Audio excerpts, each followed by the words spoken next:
अस्सलाम वालेकुम दोस्तों। दोस्तों, मुर्शिद कामिल, इंसान कामिल कौन है? वो बुज़ुर्गान दीन हैं जो मशाइखान किराम हैं, मुर्शिद कामिल हैं। और मुर्शिद कामिल की ज़ात बाबरकत से नूर हक़ की नहरें फूटती हैं और तालिबान हक़ को सैराब करती हैं। और मुर्शिद कामिल की ज़ात तजल्ली है, नूर के समंदर की मिसल है जो कभी खुश्क नहीं होता, हमेशा उसमें से नूर की तजल्ली होती रहती है।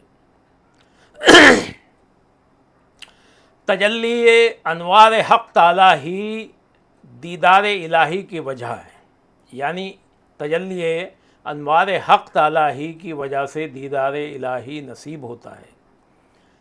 और तजल्ली अनवार हक़ ताला ही दीदार इलाही की वजह है अल्लाह ताला की तरफ रुजू इन्हीं तजल्लियात की बिना पर होता है। दरअसल तजल्ली अनवार हक़ ताला, दरअसल तजल्ली जो है वो अनवार हक़ ताला की तासीर है, अनवार हक़ ताला की तासीर है जो अल्लाह ताला के मकबूल बंदों के क़ुलूब पर वारिद होती है, जिससे वो उस दर्जे पर पहुँचते हैं कि हक़ को देखते हैं। जब ये तजल्लियाँ होती हैं तो वो उस दर्जे पर पहुँच जाते हैं कि हक़ को देखते हैं। ख्वाजगान चिश्त फरमाते हैं कि जो दुर्वेशान कामिल हैं वो हर वक्त तजल्लियात इलाहिया में मुस्तग़रक़ रहते हैं, अल्लाह ताला की तजल्ली में हमेशा डूबे रहते हैं। दोस्तों, दरअसल तजल्ली उसी का नाम है। तजल्ली किसका नाम है? तजल्ली इसका नाम है जिसका ताल्लुक़ ज़हूर ज़ात व सिफ़ात खुदाबंदी से है। तजल्ली जो है जिसका ताल्लुक़ ज़हूर ज़ात व सिफ़ात खुदाबंदी से इसका ताल्लुक़ है। मगर हमें ये भी समझना चाहिए कि रूह की भी तजल्ली होती है, और ये ऐसी नाजुक बात है कि अक्सर सालिक को उरूज में मुब्तला कर देती है, गुरूर में मुब्तला कर देती है, क्योंकि वो तजल्ली रूह को ये समझता है कि हक़ की तजल्ली है। ऐसे मौके में अगर शेख कामिल और साहिब तसर्रुफ़ का साया सर पर ना हो तो उसे मंझधार से उबूर दुश्वार है, वो मंझधार को पार नहीं कर सकता है। तो जब रूह की तजल्ली होती है तो उस वक्त अगर शेख कामिल ना होगा उसके सर पर, शेख कामिल के फैज़ करम से वो समझ जाएगा कि ये रूह की तजल्ली है, या शेख उसको बता देंगे कि ये तजल्ली रूह है, ये तजल्ली इलाही नहीं है, तो वो संभल जाएगा। और अगर नहीं है शेख कामिल अकमल उसका फैज़ उसके सर पर, तो फिर वो उस मंझधार से उबूर हासिल नहीं कर सकता है, वो मंझधार ही में डूब जाएगा, वो अपने गुरूर ही में ख़त्म हो जाएगा। बस हर तालिब सादिक़ को लाजिम है कि किसी शेख साहिब तसर्रुफ़ का वसीला और उसका दामन पकड़े, ताकि उसकी दस्ते गिरफ्तगी की बदौलत मंजिल मकसूद तक पहुँचे।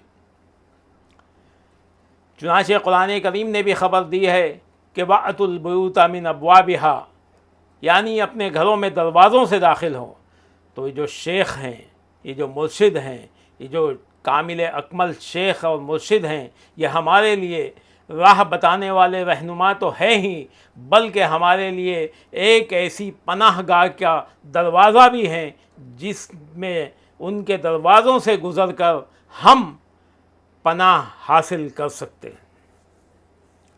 तो शेख कामिल के बग़ैर हमें पनाह नहीं मिलेगी और हम भटक जाएंगे। इसलिए शेख कामिल के बग़ैर मंजिल मकसूद तक इंसान पहुँच ही नहीं सकता। एक क़ता भी इसकी तर्जुमानी करता है, गौर फरमाए, मुलाहिज़ा हो कि बग़ैर किसी रहबर के चलोगे तो भटक जाओगे, बग़ैर किसी रहबर के चलोगे तो भटक जाओगे, बग़ैर किसी मुर्शिद के तुम राह न पाओगे, बग़ैर किसी मुर्शिद के तुम राह न पाओगे, और गर पैरवी करोगे तो मुर्शिद के कदमों की बरकत से, गर पैरवी करोगे तो मुर्शिद के कदमों की बरकत से फरीदी बहुत जल्द मंजिल मकसूद तक पहुँच जाओगे, फरीदी बहुत जल्द मंजिल मकसूद तक पहुँच जाओगे। दोस्तों, अब हमें समझ लेना चाहिए कि तजल्ली रब्बानी क्या है और तजल्ली रूहानी क्या है और दोनों में फ़र्क क्या है। दोस्तों, तजल्ली दो तरह की होती है। जैसा मैंने कहा पहले कि तजल्ली रूह भी होती है और तजल्ली इलाही भी होती है। तो तजल्ली रब्बानी यानी तजल्ली इलाही और तजल्ली रूहानी जो है, इसमें फ़र्क क्या है, ये कैसे समझा जाए कि ये कौन सी तजल्ली है। तो इसकी भी तफसील मैं आप लोगों को बताऊंगा, मगर इससे पहले एक ज़रूरी बात को और समझाए देता हूँ, और उसका समझना बहुत ज़रूरी है। दोस्तों,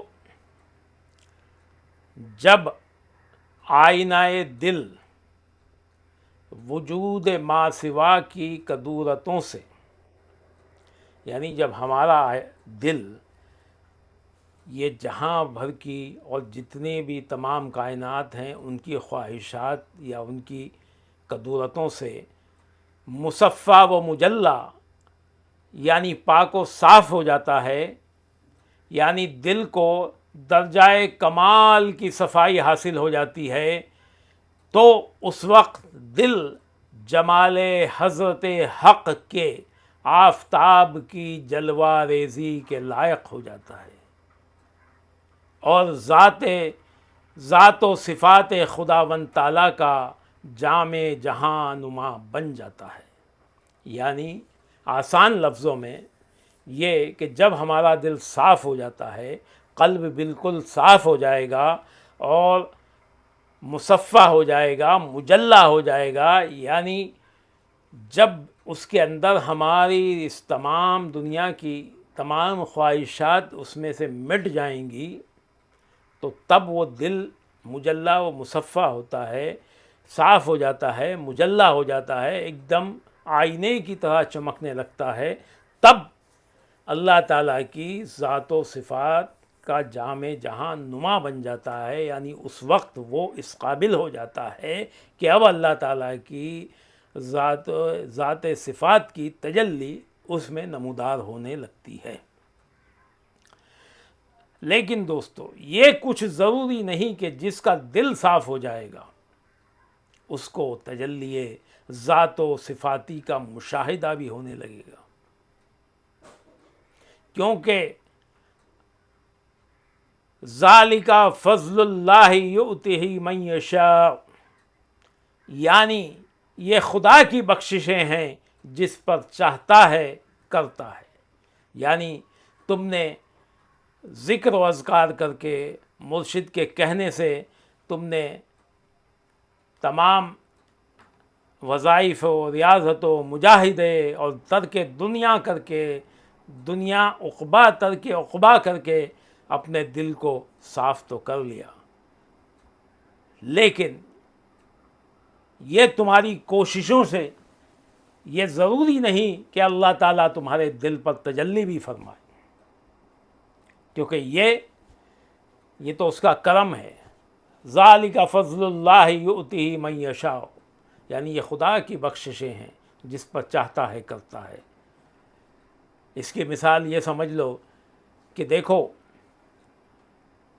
जो आदमी जो शिकारी होते हैं, शिकारी जो पहले ज़माने में होते थे, तो शिकारी जंगलों में जो शिकार करते थे या कुछ चीज़ें पकड़ते थे, तो अब एक पुराने ज़माने में एक चीज़ थी, जैसे कि पुराने ज़माने में घोड़े या ज़ेबरे होते थे या गोरखर होते थे, उनको पकड़ा जाता था और अपने काम में लाया जाता था, अपने काम के लिए।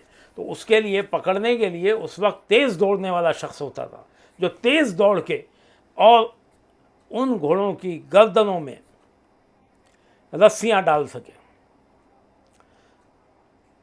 लेकिन आज के दौर में, आज हमारे यहाँ इंडिया में तो शायद नहीं है, लेकिन जो पाकिस्तान, जो यूरोप और अमेरिका वगैरह हैं, उसके अंदर बड़े बड़े जो फार्म हाउस हैं, उसमें घोड़े जो पलते हैं, उनको जब वो पकड़ना होता है तो अब तो घोड़ों पे बैठ के वो चीज़ें हो जाती हैं, लेकिन पहले दौर में ऐसा नहीं था, ख़ुद को दौड़ना पड़ता था।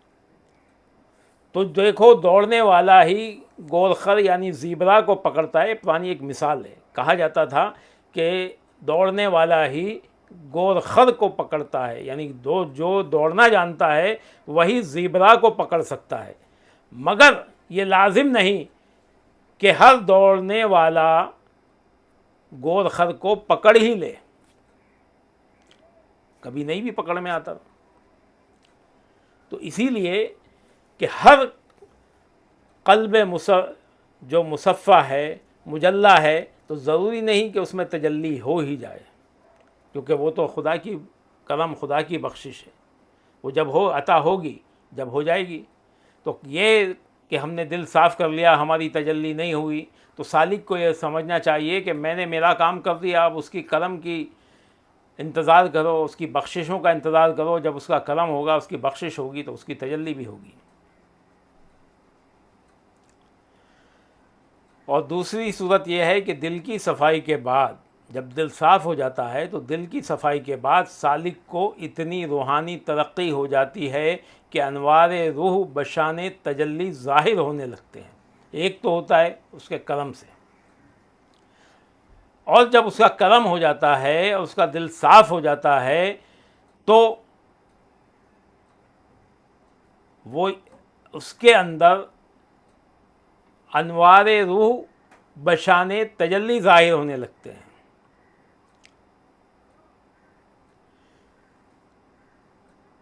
तो या आप यूँ समझ लीजिए कि एक तो जब अल्लाह ताला का करम होगा, ये जो घाटी है ना सुलूक की, ये बड़ी ख़तरनाक घाटी है। इसमें हर कदम, एक एक कदम मुर्शिद के बताए हुए अहकामात के ज़रिए ही तय करना होता है, और मुर्शिद के फ़ज़्लो करम से ही ये घाटियाँ पार होती हैं। हाँ, अगर अल्लाह का करम हो जाए और तुम्हारा दिल साफ़ हो जाए तो आसानी हो जाएगी। लेकिन अगर दिल साफ़ हो गया, तो साफ़ होने पर होता ये है कि जब दिल की सफाई हो जाती है तो सालिक को रूहानी तरक्की हासिल हो जाती है। इतनी रूहानी तरक्की हासिल हो जाती है कि अनवार रूह के जो अनवार हैं वो बशाने तजल्ली ज़ाहिर होने लगते हैं, यानी तजल्ली बनकर ज़ाहिर होने लगते हैं। जब ये सालिक के दिल पर ज़ाहिर होते हैं तो उस वक्त सालिक से सिफ़ात बशरियत बिल्कुल गायब हो जाते हैं। जो मैंने आपको बताया था ना कि दो तरीक़े हैं, एक तजल्ली रूह है और एक तजल्ली इलाही है। तो ये तजल्ली रूह के बारे में बता रहा हूँ कि जब सालिक के दिल पर अनवार रूह बशाने तजल्ली ज़ाहिर होते हैं तो उस वक्त जो सालिक से सिफ़ात बशरियत बिल्कुल गायब हो जाती है। उस मौके पर दो कैफियत तारी होती हैं। नंबर एक कि रूह को रुतबा खिलाफत हक़ हासिल हो जाता है, यानी जिस चीज़ के लिए अल्लाह ताला ने इंसान को बनाया था वो चीज़ उसे मिल जाती है, खिलाफत हक़ मिल जाती है, अल्लाह ताला की खिलाफत मिल जाती है जब तजल्ली होती है।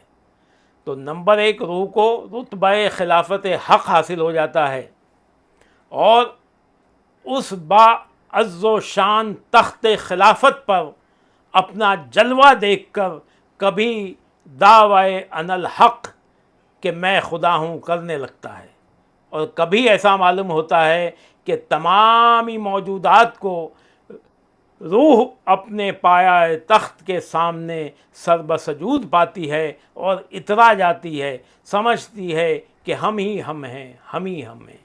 यानी दो तरह से तजल्ली होती है कि जब उसको तजल्ली होती है तो उसको जो खिलाफत का तख्त है, खिलाफत का तख्त क्या है? खिलाफत का तख्त वो है कि जो अल्लाह ताला का तख्त है, खलीफा होने का मतलब ये है कि वो उसका क्राउन प्रिंस है।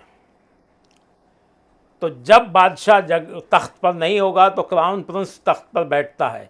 तो जब तजल्ली होती है तो सालिक की रूह खिलाफत तख्त पर बैठती है, और वहाँ पर जब वो अपना जलवा देखती है तो अगर उसके अंदर मुर्शिद का उस वक्त मुर्शिद कामिल का साथ नहीं होगा और उसके अंदर ज़ब्त की क़ुव्वत कम होगी, ज़र्फ़ कम होगा, तो फिर वो दावा अनल हक़ करेगा, जैसा मंसूर हल्लाज ने किया था कि मैं खुदा हूँ। और दूसरी चीज़ ये होती है कि वो तमाम मौजूदात को, यानी सब चीज़ों को जो भी अल्लाह ताला ने बनाई हैं, उसको अपने पाए तख्त के सामने, यानी जिस तख्त पे उसकी रूह को बिठाया गया है, उस तख्त के सामने सरबसजूद पाती है और इतरा जाती है, समझती है कि हम ही हम हैं, हम ही हम हैं।